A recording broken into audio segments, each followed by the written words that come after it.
Even if you say that, I already ended the lease for this apartment. Huh? What do you mean? Mom said we should end the lease, so we went to do it together while you were on your business trip. No way, I can't stay with these crazy people anymore. My mother-in-law, Kate, seemed to think that by ending the apartment lease, I would have no choice but to give in. Now you have no choice but to live with us, she said, but I was determined not to. I don't want to. What are you talking about? You're his wife, so you have to. Then I'll divorce him. My name is Sarah, and I'm 30 years old. I work in an office. My husband, Travis, and I got married a year ago. We both work for companies that are business partners. We started working together on projects, became close, and eventually started dating. A year later, we got married.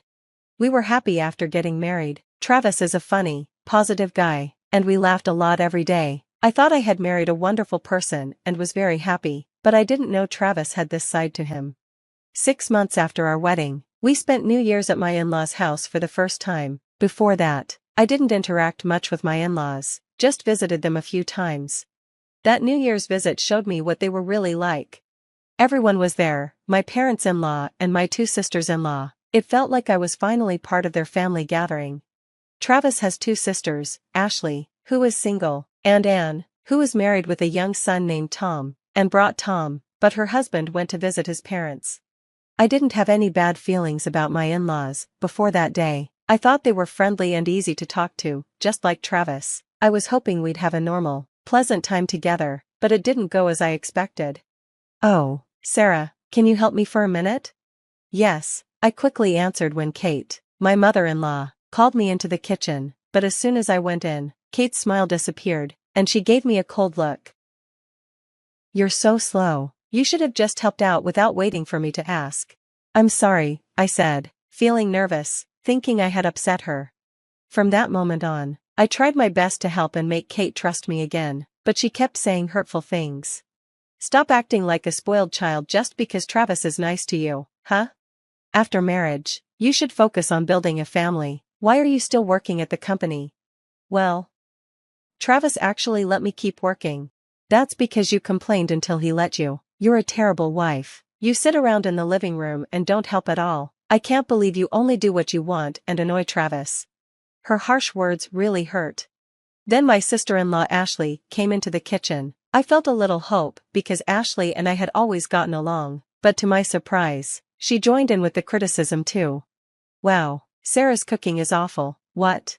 It's nothing like Mom's food. Does Travis really eat this? It looks like leftovers. I was shocked. I didn't expect Ashley to say something so mean. Kate and Ashley, who had always been polite, were suddenly treating me terribly.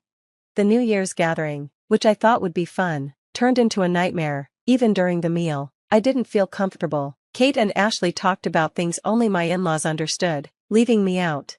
Travis, not noticing anything, didn't see what was wrong. When someone needed a drink, Kate would order me around, bring the drinks, hurry. No one said anything about it. It was like they saw me as their servant.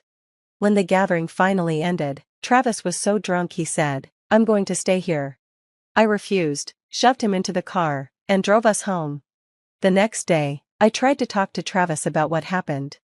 Hey, Kate and Ashley were really rude to me.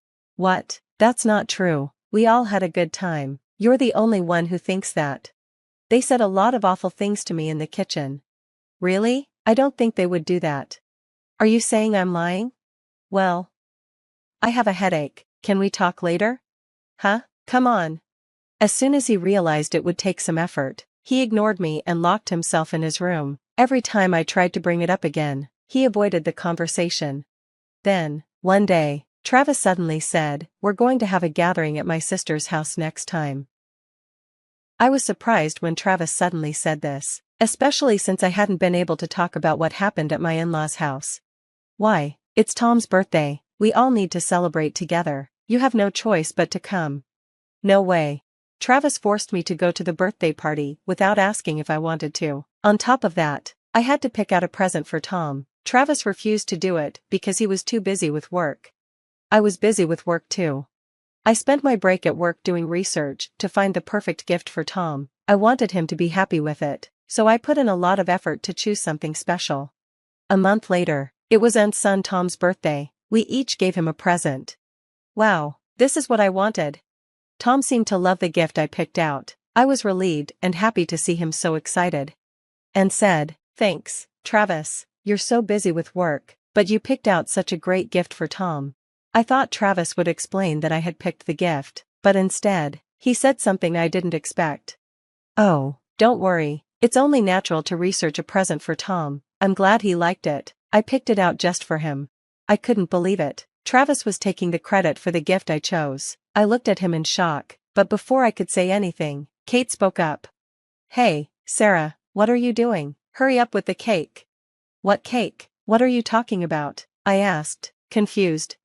Then Kate said something surprising. "The birthday cake. I told you to get it for today." "What? I never heard anything about a birthday cake." "Huh? What kind of wife are you? Don't tell me you didn't prepare it." "Well, I didn't hear anything about a cake." "You mean you didn't get the cake?" No." My in-laws all looked at me with disappointment. "My goodness, you're truly useless. It's my grandchild's birthday." Then Tom, who found out there was no cake, started crying. "I wanted cake."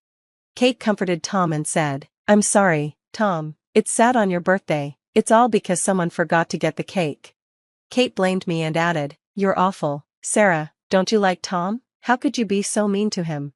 Why was I being blamed for this? I looked at Travis, hoping he would step in and explain that Kate never asked me to get the cake, but to my surprise, Travis started agreeing with Kate. "You're a really bad wife, you know that? You've done things to hurt my family." "No way." As Travis said this, Ashley spoke up. "Good thing I bought a cake for something like this."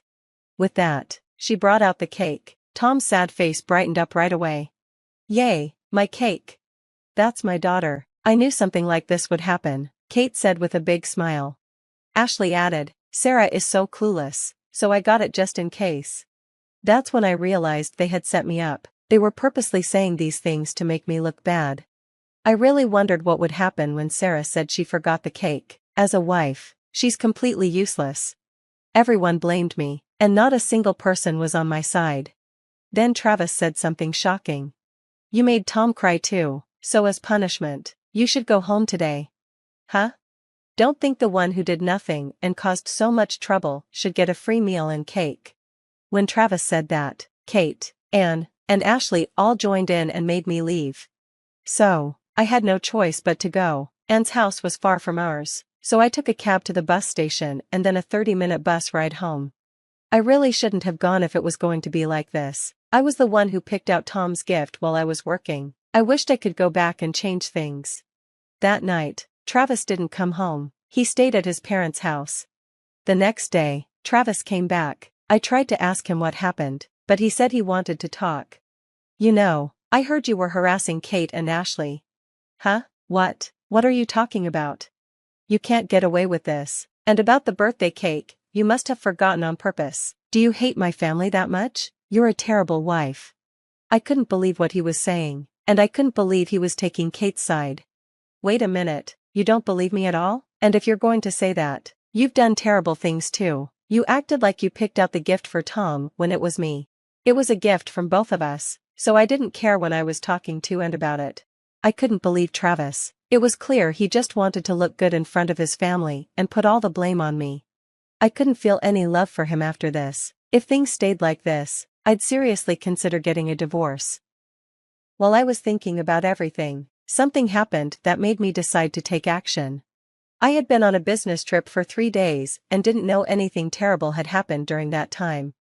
When I returned home, I was shocked to see that Travis's things were packed into cardboard boxes. Confused, I quickly called Travis, but he immediately hung up, saying, "I'm on my way, I'll be home soon." I was frustrated, not knowing what was going on. When Travis finally came home, I noticed Kate, Anne, and Ashley were there too. "Travis, what's going on? Why are all your things packed, and why are Kate, Anne, and Ashley here?" I asked. Travis, smiling, answered, "We're moving out." "Move where?" "To my mom's, of course." "What? Wait a minute, why are you making this decision by yourself?" I yelled. Then Kate spoke up. "You don't have the right to decide about this house. Stop being childish and just do what Travis decides," she said. But this wasn't about me being childish. I'm not going to give in this time. Travis and I are married, so we need to talk and decide this together, I said firmly. Kate looked stunned. Even if you say so, I've already ended the lease on this apartment, she replied. What do you mean? Mom told me to, so we went ahead and ended the contract while you were away. No way. This apartment was under Travis's name, so technically, he could end the lease, but I never imagined he'd do it without talking to me first. I can't live with these crazy people anymore, I thought. Kate seemed to think that since she ended the contract, I'd just give up. Now you have no choice but to move in with us, she said. But I wasn't backing down. I don't want to. What do you mean? You're his wife, so you have to, she insisted. If being a wife means I have to do whatever you say, then I'll divorce him. Travis was stunned. Wait, are you serious about a divorce? I wouldn't say it if I wasn't serious. I'm done with you and your family. Let's just separate. Travis was speechless. Then Ann and Ashley, who had been watching, suddenly spoke up. Wait, I won't let you get a divorce. Right, if you don't move in with us, who's going to take care of our dad? Ashley said. Take care of your dad? I asked. Ashley suddenly looked uncomfortable. Oh, I see. That's what this is really about, isn't it? I said. Apparently, my father-in-law had fallen down the stairs and needed care, and my in-laws were hoping I'd take care of him. So, you want me to take care of him? I asked. Someone has to do it, they said. Taking care of other people must be annoying for you all, since you're so selfish, I retorted. Are you insulting us when you're just a useless wife? They shouted. That's right, how dare you, you're just a wife, Ann and Ashley yelled. So, I'm not even the wife anymore? I said. Did you not hear us, or do you forget things quickly? I provoked them, and they became even more upset. That's enough, I don't care anymore, just get a divorce. I don't want to see your face again, Ann and Ashley said angrily. Well, I'll take your advice, I said, and started packing my things. Travis and Kate panicked and yelled at them. Take back what you said. They were clearly worried because they knew they'd be in trouble if I really went through with the divorce. As I packed my things and started walking towards the door, Travis and Kate rushed to stop me. Wait, Sarah, I'll make them apologize, please, let's not go through with the divorce, just take care of my dad, Travis pleaded. Yeah, please help him, you could be a stay-at-home mom, and it would be good for you, Kate added. I turned to face my selfish in-laws and said, I don't want to be a stay-at-home mom. Also, I earn more than Travis. I worked hard to get where I am, and I pay for most of the rent here, which is expensive. I looked at them and continued, so, the person you made fun of, me, is doing better than your family member. That's all I have to say, goodbye, I said and walked out, leaving them stunned. I went back to my parents' house for a while, then hired a lawyer and officially asked for a divorce. Travis, looking really down, quietly agreed. As for Ann and Ashley, Kate asked them to help care for their father, but they both refused and ran away, and even had to pay a large amount of alimony after her affair was discovered by her husband. Ashley, who had been living at home with her mother, started living on her own but couldn't manage to get up on time for work. She ended up getting fired because she was always late. Travis, still living with his parents due to Kate's pressure, is now the one taking care of his father. He's exhausted from balancing work and caregiving every day. Meanwhile, Kate and Travis are constantly fighting, stressed out, and their neighbors complain so much that the police have had to check on them. Most of the neighbors stopped interacting with them, and they became known as the crazy ones. It feels good to see them facing the consequences of everything they did to me. As for me, I've settled into a nice apartment near my office and am living comfortably on my own. I'm thinking of picking up a new hobby since I don't want to be in any relationship for now. The in-laws who pushed everything onto me and made me look bad are now in chaos, and it's satisfying to see them struggle. I wish Sarah a happy life from now on, and I hope she finds a new hobby soon. Thank you for watching till the end. Please subscribe to our channel. See you in the next video.